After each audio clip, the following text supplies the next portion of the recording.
और बड़ी खबर, रूस ने यूक्रेन पर बड़ा हवाई हमला किया। रूसी रक्षा मंत्रालय ने हमले का एक वीडियो भी जारी किया और दावा यह किया गया है कि रूस के हमले में यूक्रेन को भारी नुकसान पहुंचा है। इस हमले में यूक्रेनी सेना के हथियार डिपो और बख्तरबंद गाड़ियां सब कुछ तबाह हो गई हैं। तो वहीं यूक्रेन ने रूस के ड्रोन को मार गिराने का भी दावा यहां किया।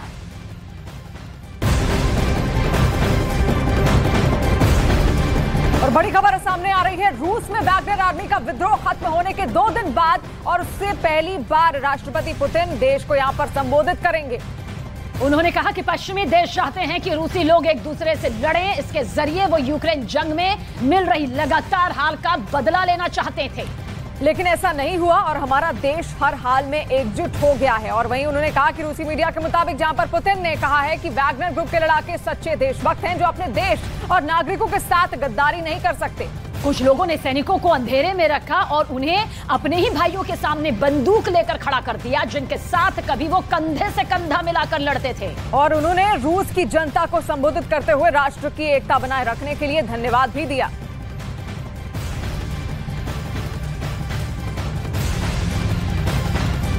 और रूस में पिछले शुक्रवार और शनिवार को जो कुछ भी हुआ उसे पूरी दुनिया ने देखा और पूरी दुनिया हैरान हो गई। और यूक्रेन में रूस युद्ध लड़ रहा है और युद्ध में लड़ने वाले सैनिकों का युद्ध के दौरान ही इतना बड़ा विद्रोह क्रेमलिन के लिए इससे खतरनाक हालात नहीं हो सकते थे, क्योंकि एक तरफ युद्ध के मैदान से 25,000 सैनिक पीछे हट गए और जिन सैनिकों को दुश्मनों पर अटैक करना था वो अपनी ही सरकार के खिलाफ होकर उन पर चढ़ाई करने के लिए मॉस्को की ओर निकल पड़े थे। रूस के राष्ट्रपति व्लादिमीर पुतिन ने विद्रोह के बाद राष्ट्र के नाम संबोधन दिया और इस दौरान उनकी बातों में वो दर्द छलका जो सामने आया। उन्होंने विद्रोह के वक्त जो महसूस किया था और वो गुस्सा, वो आक्रोश भी सामने आया जो सभी अभी भी विद्रोहियों के लिए उनके जहन में बैठा हुआ है।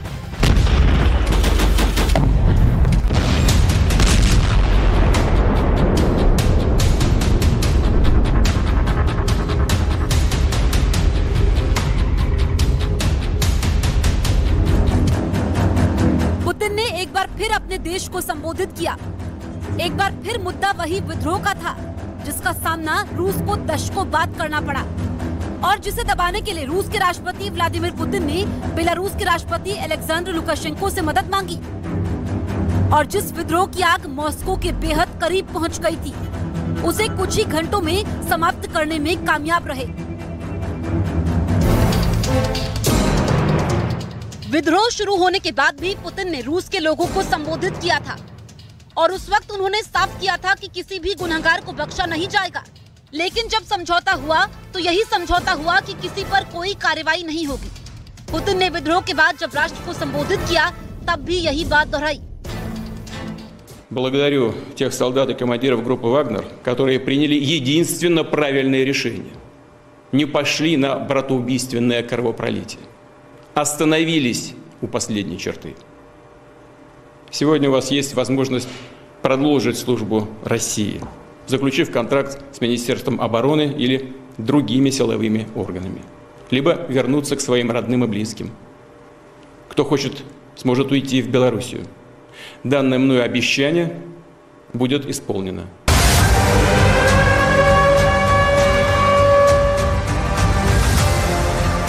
पुतिन की बातें इशारा करती है कि रूस फिलहाल वैगनर ग्रुप पर प्रतिबंध नहीं लगाने वाला और ना ही वैगनर ग्रुप पर कोई कार्रवाई करने वाला है। लेकिन गद्दारों को कभी माफ न करने वाले पुतिन भविष्य में क्या करेंगे कहा नहीं जा सकता। हालांकि अपने संबोधन के समय व्लादिमीर पुतिन ने एक बार भी वैगनर चीफ येवगेनी प्रिगोजिन का नाम नहीं लिया, लेकिन उन्होंने अपने गुस्से को जाहिर करके ये जरूर बता दिया कि आने वाले वक्त में वो प्रिगोजिन पर बड़ी कार्रवाई कर सकते हैं। Вооруженный мятеж в любом случае был бы подавлен.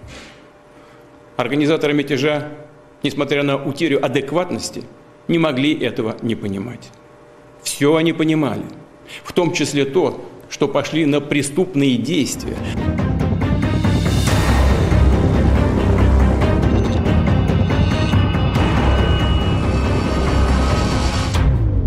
महायुद्ध में वैगनर ग्रुप पिछले 16 महीनों से पूर्वी और दक्षिणी यूक्रेन में लड़ रहा था। 25,000 से ज्यादा की प्राइवेट आर्मी ने कई मोर्चों पर रूस को फतह दिलाई है और दुनिया जानती है कि यूक्रेन के सैनिकों में वैगनर ग्रुप के लड़ाकों का खौफ था जो युद्ध में हैवानियत की हदों को पार कर जाते हैं। पुतिन ने वैगनर के लड़ाकों की कुर्बानी, उनकी जाबाजी को याद किया, उसके लिए उन्हें धन्यवाद कहा, लेकिन ये नहीं जाहिर किया कि अब वैगनर ग्रुप का भविष्य क्या होगा, उनके सैनिकों का भविष्य क्या होगा और वैगनर चीफ येवगेनी प्रिगोजिन की भूमिका क्या होगी। जिस तरह से पुतिन ने राष्ट्र के नाम संबोधन में अपने गुस्से को जाहिर किया है, उससे लगता नहीं है कि वो इस गुस्ताखी के लिए वैगनर चीफ येवगेनी प्रिगोजिन को माफ करेंगे।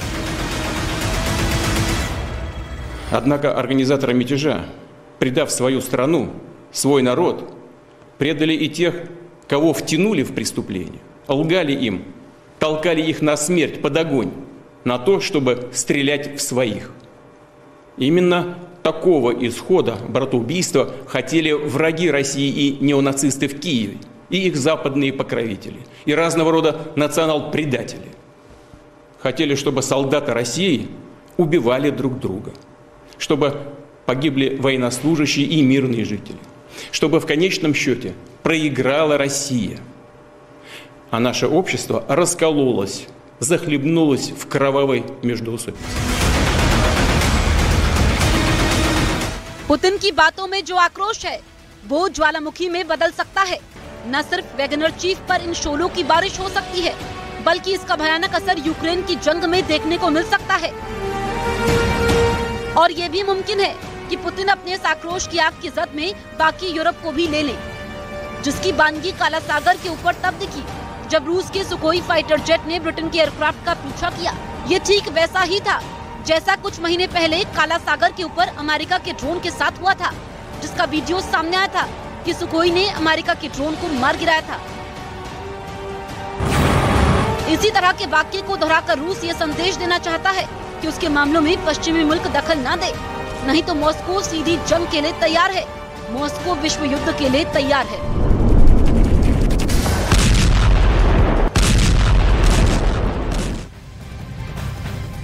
और इसी बीच रूस में हुए विद्रोह पर वैगनर ग्रुप की सफाई भी सामने आई। प्रिगोजिन ने एक 11 मिनट का ऑडियो संदेश जारी किया है, जिसमें दावा किया गया है कि रूस की सत्ता से पुतिन को हटाना उनका मकसद नहीं था, बल्कि वैगनर ग्रुप का मकसद यूक्रेन में उनके कैंप पर रूसी हमले का विरोध दर्ज कराना था। और प्रिगोजिन में रूस की सेना पर वैगनर के कैंप पर मिसाइल से हमले का आरोप लगाया है। लेकिन इस 11 मिनट के ऑडियो में प्रिगोजिन ने ये नहीं बताया कि वो अभी कहां पर मौजूद हैं।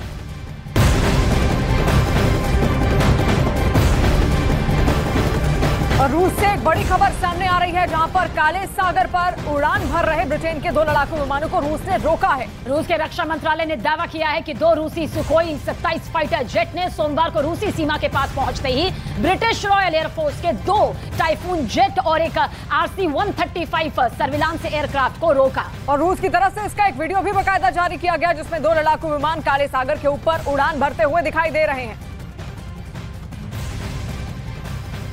तो रूस और यूक्रेन में जारी जंग सिर्फ 2 देशों के बीच ही नहीं लड़ी जा रही, बल्कि इसमें रूस कई पश्चिमी देशों से भी लोहा ले रहा है। और कहने को तो ये जंग रूस और यूक्रेन की धरती पर लड़ी जा रही है, लेकिन समुद्र में भी इस युद्ध की स्क्रिप्ट लिखी जा रही है। और इस बार जंग का अखाड़ा बना है काला सागर।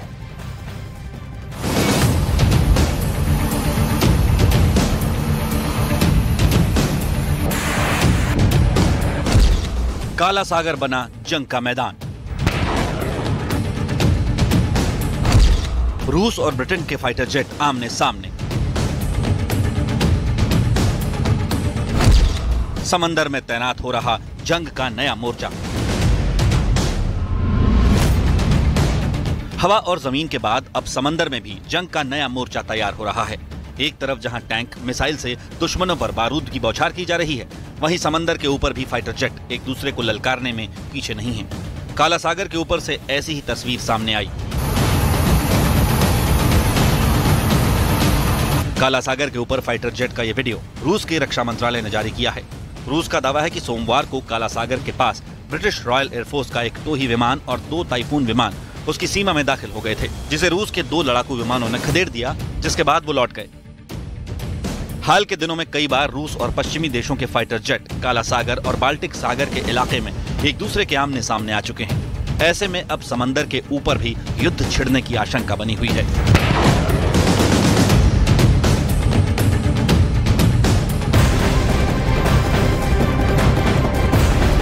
और रूस ने यूक्रेन पर बड़ा हवाई हमला किया है। रूसी रक्षा मंत्रालय ने हमले का एक वीडियो भी जारी किया है और दावा किया कि रूस के इस हमले में यूक्रेन को भारी नुकसान पहुंचा है। और इस हमले में यूक्रेनी सेना के हथियार डिपो और बख्तरबंद गाड़ियां तबाह हो गई।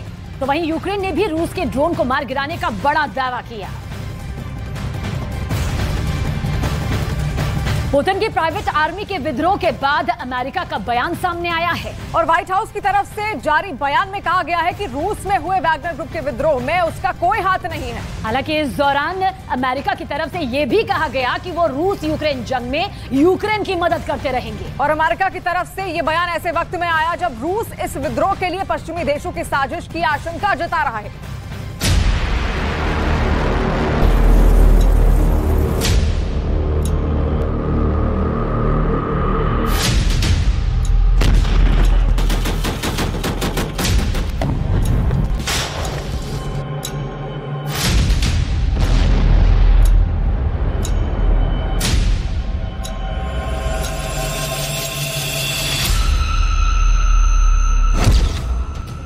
रूस में विद्रोह के बाद घबराया अमेरिका।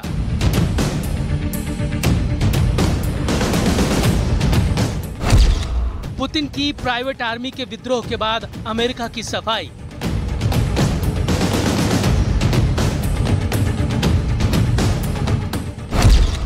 क्या पुतिन की बारूदी चाल से डर गए बाइडेन?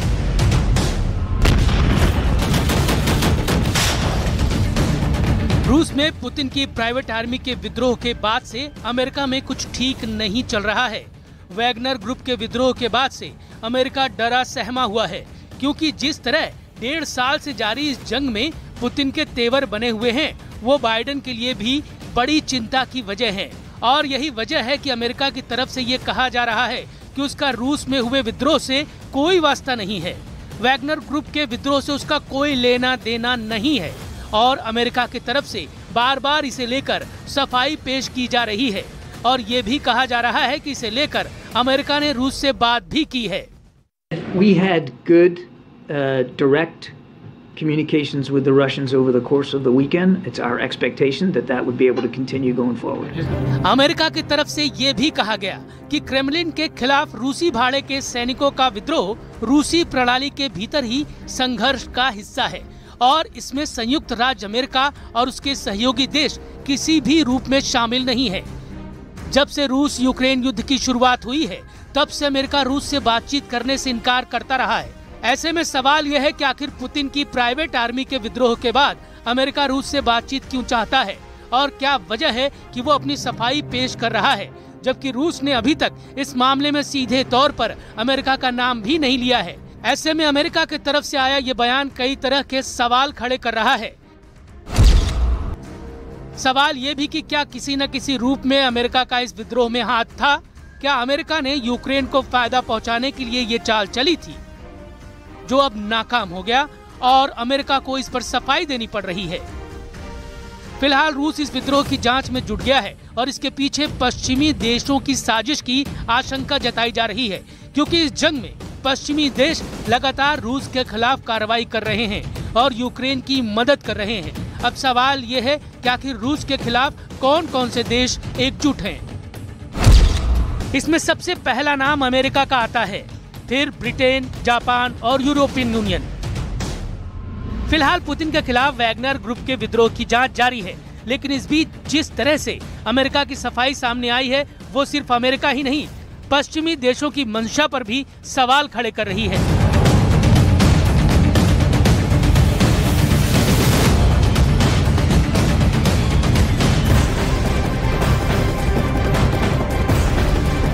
जारी महायुद्ध के बीच ज़ेलेंस्की ने फ्रंटलाइन सैनिकों से मुलाकात कर उनकी हौसला अफजाई की और ज़ेलेंस्की ने युद्ध में शामिल सभी सैनिकों को धन्यवाद दिया और उन्होंने सम्मानित भी किया। और इसके साथ ही ज़ेलेंस्की ने रूसी सेना के खिलाफ जवाबी कार्रवाई के बीच यूक्रेनी सेना के शीर्ष जनरलों के साथ एक बैठक की और इस बैठक में आगे की रणनीति पर चर्चा की गई।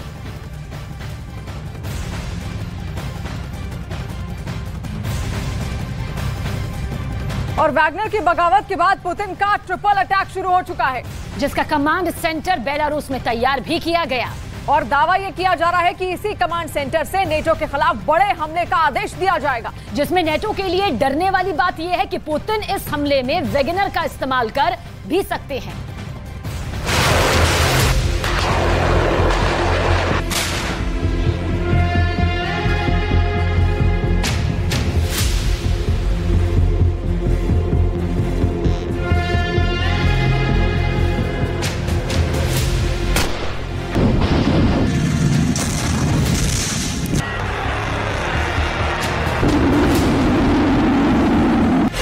बेलारूस कमांड सेंटर से नेटो पर हमला।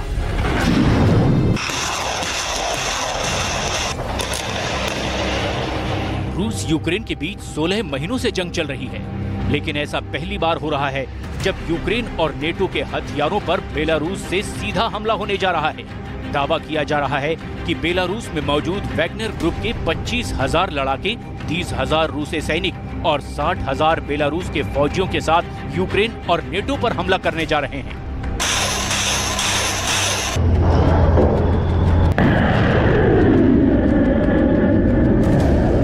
रूसी मीडिया की ताजा तस्वीरों में दावा किया गया है कि यूक्रेन पर तीसरा भयानक हमला करने के लिए रूस के रक्षा मंत्री सर्गेई शोइगु यूक्रेन के बॉर्डर पर पहुंच चुके हैं और जनरलों के साथ एक बड़े हमले की तैयारी में जुट गए हैं।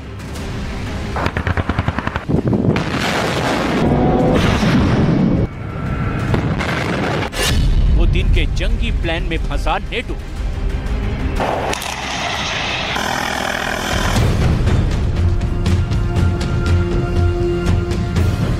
डिफेंस एक्सपर्ट्स तो यहां तक दावा करने लगे हैं कि पुतिन के खिलाफ वैगनर की बगावत से गदगद यूक्रेन और नेटो को पुतिन ने जोर का झटका दिया है। पुतिन ने वैगनर के बागियों को बारूद बनाकर दोबारा यूक्रेन और नेटो पर हमला करने के लिए भेज दिया है और यही वजह है कि नेटो देश लिथुआनिया के राष्ट्रपति गितानस नौसेदा ने नेटो को साफ चेतावनी देते हुए कहा है कि पुतिन ने वैगनर को मोहरा बनाकर बेलारूस की तरफ से यूक्रेन और नेटो पर भयानक हमले का प्लान तैयार कर लिया है, जो यूक्रेन के साथ साथ नेटो को तबाह कर सकता है।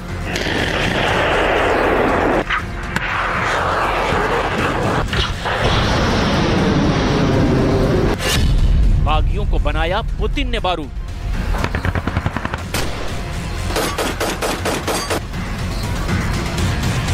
जनरलों से घिरे 70 साल के पुतिन का दिमाग लोमड़ी से भी ज्यादा चालाक है और बाघ जैसी उनकी हिम्मत है।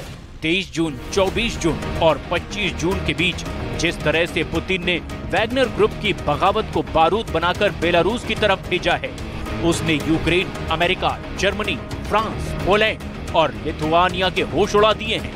हम आपको पूरी खबर बताएंगे कि लिथुआनिया के राष्ट्रपति ने पुतिन के बेलारूस प्लान पर क्या कहा है, लेकिन उससे पहले ये जान लीजिए कि क्यों नेटो, यूक्रेन और अमेरिका वैगनर की बगावत से पुतिन को हराने के सपने देख रहे थे। यूक्रेन और नेटो मिलकर रूस की सेना को वैगनर लड़ाकों के जरिए हराने का प्लान बना रहे थे, जिसे पुतिन के सख्त एक्शन ने फेल कर दिया है। नेटो और यूक्रेन वैगनर को इसीलिए इस्तेमाल कर रहा था क्योंकि 4 जून से शुरू हुआ यूक्रेन का काउंटर अटैक 3 हफ्ते बाद भी रूसी सेना को किसी भी मोर्चे पर हरा नहीं पाया। नेटो और यूक्रेन इसीलिए भी परेशान हैं कि महज 21 दिन के अंदर पुतिन की फौज ने 256 टैंक तबाह कर दिए हैं, जिसमें से 13 टैंक नेटो के हैं। इन 13 टैंकों में जर्मनी का लेपर्ड 2 टैंक भी शामिल है। नेटो इसीलिए भी वैगनर को इस्तेमाल करना चाह रहा था क्योंकि 16 महीने की जंग में यूक्रेन के सैनिक रूस को पूर्वी यूक्रेन से नहीं खदेड़ पाए। अमेरिका और यूक्रेन इसीलिए भी वैगनर लड़ाकों का इस्तेमाल करना चाह रहे थे क्योंकि 600 तरह के हथियार और 15 लाख करोड़ के घातक हथियार भी यूक्रेन को जीत नहीं दिला पा रहे हैं। इसीलिए नेटो और यूक्रेन को लगा अगर वैगनर मॉस्को में घुसकर पुतिन और रूसी सेना पर हमला करेगा तो जंग के मोर्चे पर रूसी सेना कमजोर हो जाएगी और उसी वक्त यूक्रेनी सेना पूरी ताकत से रूस पर हमला करेगी और रूस की सेना को खदेड़ देगी।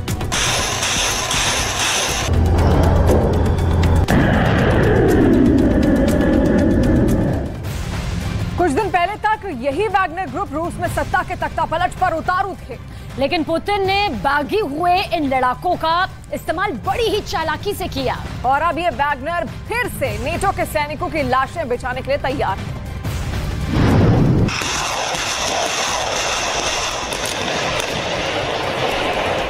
लेकिन पुतिन के सख्त एक्शन और तेवरों ने यूक्रेन और नेटो का ऑपरेशन वैगनर को फेल कर दिया।